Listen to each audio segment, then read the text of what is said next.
When you forgive someone, I always say, like, you make them subject to you. You can forgive the weakness of a human being, Yeah. but the wickedness of the human heart, Yeah. at that point you need to discern if I really need to pursue this into marriage. When it comes to your spouse, Yes. and they do something that is very hurtful, Yes. because they're very close to your heart, Yes. the test of forgiveness is real. Our belief sets a system for us to live.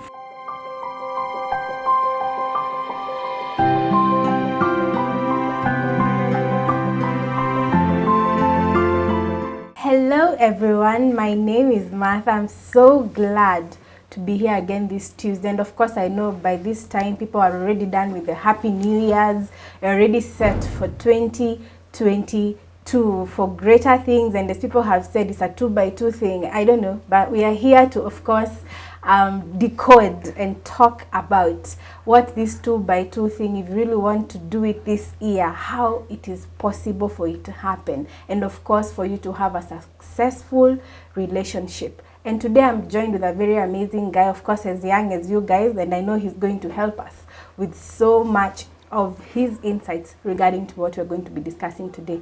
Karibu sana. I want to know about you, Mr. Prince. You can introduce yourself. Thank you so much.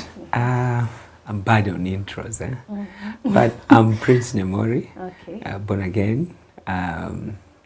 Music is barely my thing. And on Love Matters, I'm part of the leadership initiative called Love Letter Initiative. I think one of our founders by the name Prophet Job was here quite some time, and he also shed some light about that. And yeah, that's where like we talk about love and everything. But basically, I'm an entrepreneur. Anything that brings money on the table, I'm out for it. But majorly to just specific, to put it, to be specific, I do events. Wow. Yes. Yes. You do have a good introduction. Let me say that. Yeah, and thank you. apart from that, we want to know, just tell us one of your songs you've done that we want to know about. One of the songs. Yeah. Well, the one that is out there, it's called Pumzi Yako. Pumzi Yako. Yes. Wow. So what's your name on YouTube or on any social media platform? Prince Nyamori Global. Prince Nyamori. Yes. Wow. So we have a musician on board. I don't know if singing is part of relationships. Maybe men should be singing for their girlfriends or wives or everything. But anyway, that's just a by the way. So today is going to be a very, very interactive day. Of course, Prince mentioned to me, and I know he will tell you about his status, and he's somebody who has been successful in the relationship he's been, I think, in the past few, and I believe that he can tell us, because he's there practically at this particular point, and he's maybe at the latter stages, but I know as a young person, he knows what is going on in this current generation at this particular time. So Prince, please take us through and help us understand what makes relationships work. What is the most important thing, or rather the most important things that help relationships become a success? Because as you can tell, outside here, young people are really suffering, not because they don't want to have relationships, but they are not working. They're basically not even being able to transcend to the next level. They are just stagnating or busy, jumping from one place to another, one person to another, every time they can hurry, and all those kinds of things.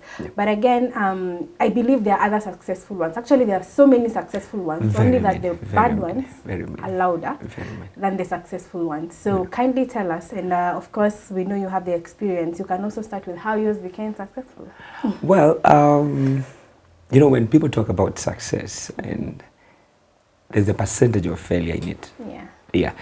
Any man who actually just talks about how good and successful he's been, and he doesn't shows you on the few things that he failed in, I don't trust that kind of success. If it doesn't have some failures in it, everything that succeeds, it has to have some failures in it. So I've had my better share of failures. Yes, and surprisingly, it didn't work at first. And I had to walk away. And it was heavy, it was bad, like just getting to heal up and having that passion to actually come to believe in love again. But from there is when now gives me the passion to actually talk to this person who is watching, that love is beautiful at most. Love is beautiful, and then you can be happy, you can enjoy love, and it's a good thing. But now, coming back to the point, what makes love be love? I think I'll base this on my journey, and number one, I will say it is values. Values. And this I can promise you, if your values are the same, your relationship is as successful as from the word go. But if you don't have the same values in any relationship, you are as screwed as the beginning of that relationship. And that's where most of the young people, we mess it up. I'm a biblical believer, and there's a famous scripture in the book of Amos that people actually don't really consider, that two cannot walk together unless they agree. That one, it actually cements everything about the values. Like, if your values and mine, if we are dating, if we are in a relationship, if my values and yours don't rhyme, that relationship won't exist. Someone said, like, if your values rhyme, then the rest can be negotiated. The rest can be negotiated. But if the values are totally different, nothing you can work on. Nothing you can work on. It's like as dead. It's like as dead. It's like as dead. Yeah, I believe values are very important because they set the ground rules for how things should work. I mean, everything works on principles. If there's no principle for something to exist, then it's basically not worth existing. So I love that point. And you can maybe mention one kind of value, like an example of value that you shared that was very important for the success of the relationship. Of course, I'll mention a couple, but one is actually belief. Number two is money. Number three is sex.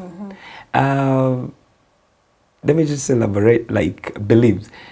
If your core values about what you believe in, about, like, on this context, on God believe, you know, we all have different religions, but even if in a relationship setup, people say that, apana, let me just use this majorly, but not to diminish any religion or anything, but just to say this, that, for example, I'm of a different denomination and you are of a different denomination. The coexistence of us, we will always have to brush each other. We will in some, because this is what you believe in and this is what I believe in. So everything, I will put it like this. Our belief sets a system for us to live. So if my belief is A and your belief is B, definitely we will have different values on how, like, we are raised. And then because beliefs are sometimes generational. How you were raised growing up, what did you believe in terms of, like, the supernatural, the relationship between you and the deity, like, what do you believe in? Because if I was raised in believing in, let me say, this guy is called who, I'm forgetting the name, Jehovah Wanyonyi. Okay? If I was raised believing in Jehovah Wanyonyi, who's like, his sentiments about the present Christianity is totally different from someone I'm actually dating. And then, because I believe, apana, for that, they believe in this, such and such a thing. So when we come into a relationship, your belief will be so different on how, like, we handle things. And then this will actually slide down to, like, money. You know, like, what do you believe about money? Like, if you want to know, I always tell people, like, ask yourself, if you want to know that your values are symmetrical to each other, like, try ask them about, like, what is your value or what is your belief in God? Do you believe God exists? Like, what can money do to you? You know, like, what can money do to you? Like, if you had money to spend, what would be your first thing to spend on? Like, apart from you going for a vacation, I know this is a hard one, apart from you going for a vacation and going to help a children's home somewhere, what will you choose from? You see, that's how, those are just, like, simple questions to actually get to know, like, do we have values together? Yeah. And then number two, the other one I mentioned about sex, and not just sex, the actual sex, but the sexuality. Yes. Like, what do you believe that is? You know, there are people who've been raised up. I met someone who believed sex is bad. Like sex is demonic. Yeah. Sex is like, let me try find this Swahili word. It's a tabia mbaya. You know. Yeah. And then you actually they used to call it like that in Kiswahili. Yes. Yeah. And then like you come into a relationship with someone who actually their values about sex is ruined. Yeah. And then so every time you try to talk about attraction and then affirmation of physical beauty, they feel like apana. You know, unamtoa nguo. You see? Yes. And then so getting into a relationship with that kind of a person, it becomes a little bit tricky because you don't have just the same values. And then another thing, I've talked about religion and I've talked about this, and then just socially. Yes. Presently, there are so many things that we are getting knowledge about. So you as a person, this person that you're actually coming in relationship with them, where do they get their motivations of life? Yes. If my motivation of life comes from the bar or from the clubs, of course, definitely, and you as someone, my partner, your motivations of life come from church, come from social impact programs about life. You see, it's different. So when I'm thinking like, apana, we need to impact a generation, you're thinking of like, hey man, this Friday, so we just go clubbing, you know? Yes. When I'm thinking of like saving up, now when you go to money, when I'm thinking of like saving up, you're like, man, we need to do dope fashions, you see? Like, give a lady, give a woman like, I'm sorry, and no bad feelings about ladies, but it's like, if you're dating this lady, one friend of mine tell like, give her like 10 G's and see what she does with it. As just randomly. If from that amount, like now you will know, not that what she's going to do with it is bad, but you can tell her values about money. Yeah, because they tell, or rather they say that you know what a person values when you see how much they spend their time on something and their money. Thank you. That shows the value and actually exposes what's in their heart. Yes. Wow, so I totally love the value system point, and it is very important because, you know, in a relationship, it's not good to just think about the two of you. No. One day you'll have children. Yes. Most likely, most relationships are looking for children. Yeah. So how will it be when you're trying to raise a generation without a value system? Thank you. And I think there's one time we were talking about this and someone raised up a point. It's like, I'm in love with, I'm no beef about religion, but I'm just telling you that no matter how, I'll just be open and blunt on this. It's good.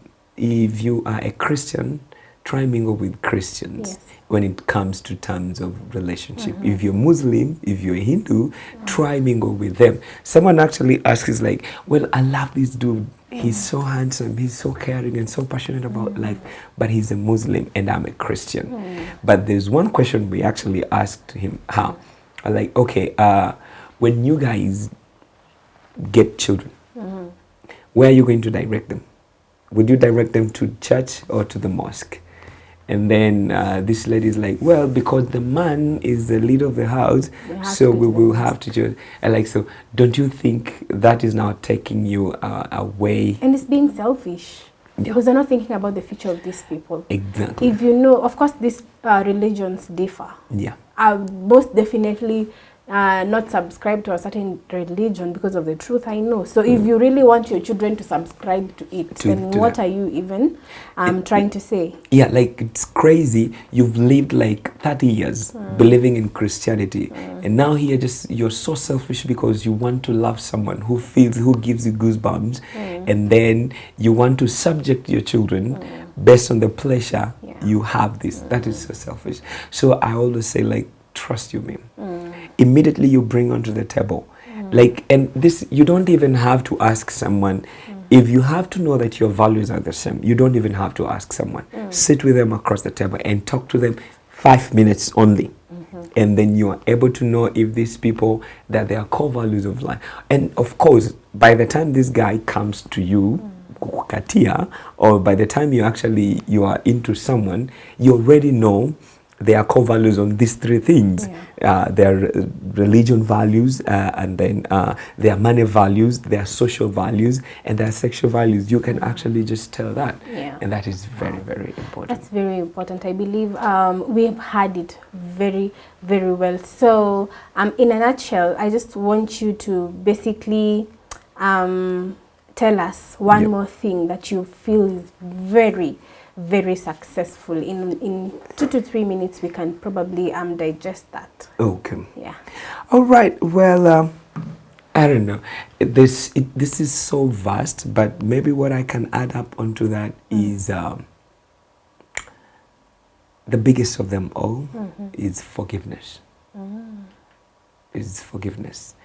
I can attest to my relationship. You know, forgiveness is just, people who don't forgive, it's just pride in them.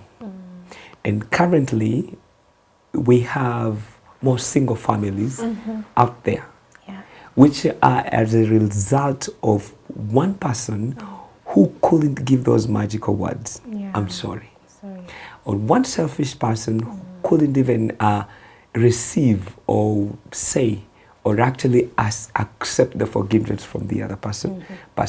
And we are living in a society where like hurting people are hurting people.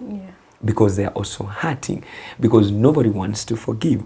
And if the relationship has to, if you are not ready to forgive, because trust me, you will have conflicts day in and day out. But how you forgive, and I'm not saying it's easy that you just forgive. People say that I might forgive you, but I will not forget. Now that's where the point is. If you cannot forgive and forget, you've not forgiven. You haven't forgiven. Can you imagine if Christ lived with us like that, of like, apana, aya nimekusamea, but I cannot forget what you did yesterday. You know, it could be hard. And I feel like if a relationship has to work, what matters really in a relationship is forgiveness to one another. And I think forgiveness is one major, crucial, rather, I don't know how to even put it, very important in the work of salvation. And people don't know that actually relationships is the best test for any mature Christian. Because you can easily forgive a brother or a sister who's out there and you don't have maybe that kind of, you know, very deep connection. But when it comes to your spouse, and they do something that is very hurtful, because they're very close to your heart, the test of forgiveness is real.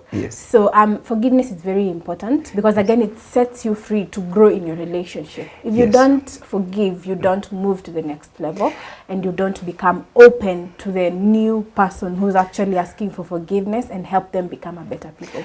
Do you know why like we're so much drawn to God? Because no matter how much we sin, his hands are already and willing to actually forgive us. Now try play that with your partner.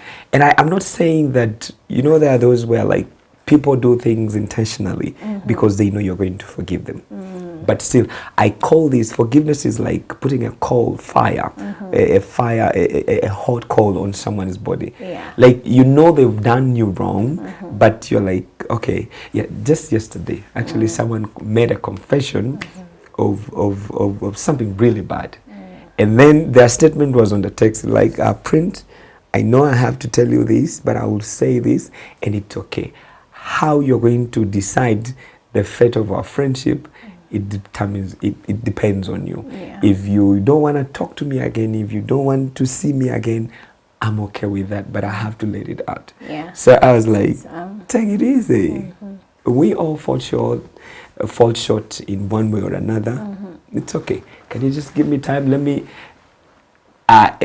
just do what think about through this, but I want you to know that I'm easy. Just give me time to meditate upon this, but I don't have any beef, and then can we catch up later? Yeah. And forgiveness is not feeling good about it. No. It's actually the pain you feel having Yes. to let that person go. Yes. And it will take time for you to really stop feeling the effect of what was done. Yeah. But the thing is, are you believing that you have Yes. forgiven? And can now your actions prove Yes. by you treating the person with forgiveness from now henceforth? And then the process begins from there. Of course, because they say, like, if you're willing to forgive, then you're willing to love. Yeah. Because forgiving itself, it's just and like when you forgive someone, I always say, like, you make them subject to you in a way. They're like, wow, if I did that and he or she forgave me, it makes this person to like feel like to always put more effort. And most of relationship, good and amazing. Do you know that relationships that ends because someone didn't call me yesterday? Someone slept without telling me good night. And then una fume, and just from there an argument breeds from there, and it's like, no, and then it comes like, okay, wait a minute, were you with someone? Why you with someone? That's why, like, you couldn't answer your call. But it's just come, if it were like, I know of so many times from my own experience, I remember there were times where, like, we are actually talking, and then this is I'm sorry, babe Pole, if you will one day watch this, and then we are talking, and then she actually just sleeps. And I'm like, what? You were sleeping while we were talking. Am I this boring? Yes, exactly. That was actually what came to my mind. But before you actually tell how boring he or she is, have you taken a good look at their day? I don't know if we have time, but I can tell this small short story. A man comes home, and then he has a son, and then the mother comes and then straightly put down everything, amekwanaya, and then she rushed to the kitchen and then prepare some food, and then bringing on the table, I'll make just some pancakes, and then the pancakes are burnt kabisa completely, and then the son takes and is like, "Ash," and then, like, he's eating with no appreciation at all, but the dad picks the pancakes, and then he eats them nicely, and he's like, "My wife, thank you so much for making us pancakes." And then the son looks at the dad like, "They are burnt. They are bad, of course. They're burnt. Yeah. They are burnt. What do you mean?" And then they walked away, and then they go. So when the dad is taking the son to bed, and then the son is like, "Dad, apana, do you know you told mom those pancakes were nice, but you know they were just burnt, and you don't love burnt pancakes." And then the father whispered to the son, is like, "Young man, you have no idea how much your mom has put in the end of the day. She left in the morning. She was out there busy at work. We don't know what she faced out there. When she got home, she rushed into the kitchen, and this is the best she could prepare for us." So it is paramount to just encourage her. You don't go hard on her. She did her best.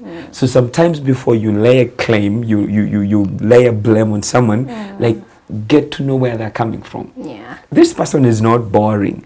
They've just had a long day, and it is okay. We all get tired. It's not that this is a routine. Yes, so it's very important to really, before you go quickly to trying to say how bad they were, maybe just say, ask. We would really want to first get a background check of, what might have led to that. Yes. Because sometimes it's very hurtful when somebody has made efforts and maybe they wouldn't have even done it. Yes. And they end up being like that. And of course, even her, she wouldn't want them to be very burnt. So yeah, it's very important. But all in all, we want to say that forgiveness is paramount. Very, very important. And for me, in relationships, it's different. There are some level of things you can forgive, and that is just the weakness of a human being. You can forgive the weakness of a human being. But the wickedness of the human heart, at that point, you need to discern if I really need to pursue this into marriage. In marriage, it's paramount for you to forgive on a daily basis. Not but really. In relationships, you really have to know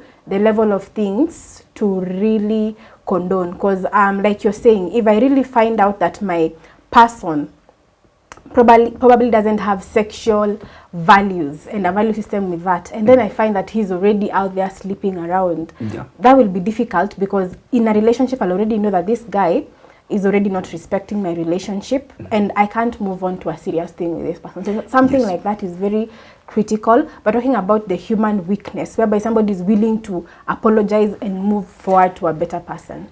True. Yes. Thank you for that's where I was actually coming. You know, there's a difference with being remorse and then you having a habit of doing bad things. Yes. You know, there are people who just have a habit of doing bad things. And no matter what, like they actually do them intentionally. Do you know there are people who actually brag about how bad they are. Yes, so those kind of people, those are toxic. And that's why, like, forgiveness, you see, even in a relationship, you have to actually dissect. Like that's why I say forgiveness is just a general thing. It's a general cloth. But again, like there are things you forgive and they beat you up.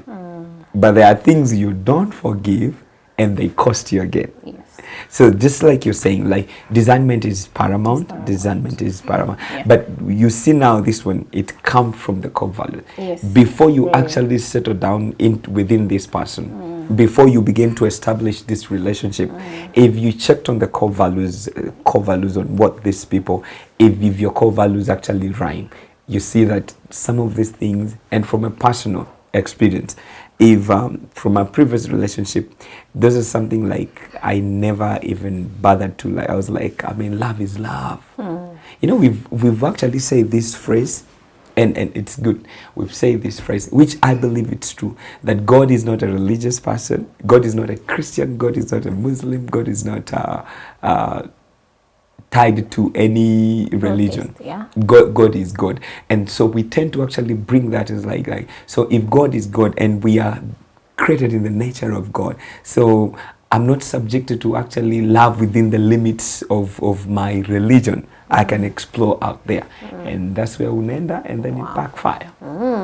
So this guy seems to have a lot for us today, and of course we would have wanted to keep on, but because of time we will really need to stop there for today, and we are hoping to have a part 2, because this is a very, very, very, very critical. I don't know how much to underline and of course bold the word very important, because we rarely focus on what matters. We easily just run into things before realizing what we need to do. So for today we won't have a small parting shot. I believe we'll have another time, because we are transgressing from this point to the next one. Otherwise, thank you very much, Mr. Prince. I have loved the depth of your conversation, and of course the detailed analysis of everything you've brought on board. And I believe every young person out there has gotten something out of today's discussion, which is very important. We've talked about values and forgiveness. Please be sure to check into your life what is important for you to adjust, for you to really have a successful relationship in the adjacent one that is probably waiting for you to be a double one this year. Watu wengi wanangoja hiyo sana, by the way, but God's time is the best, and we believe when you find the right person, you will have the ability to settle down. Thank you and have a blessed evening.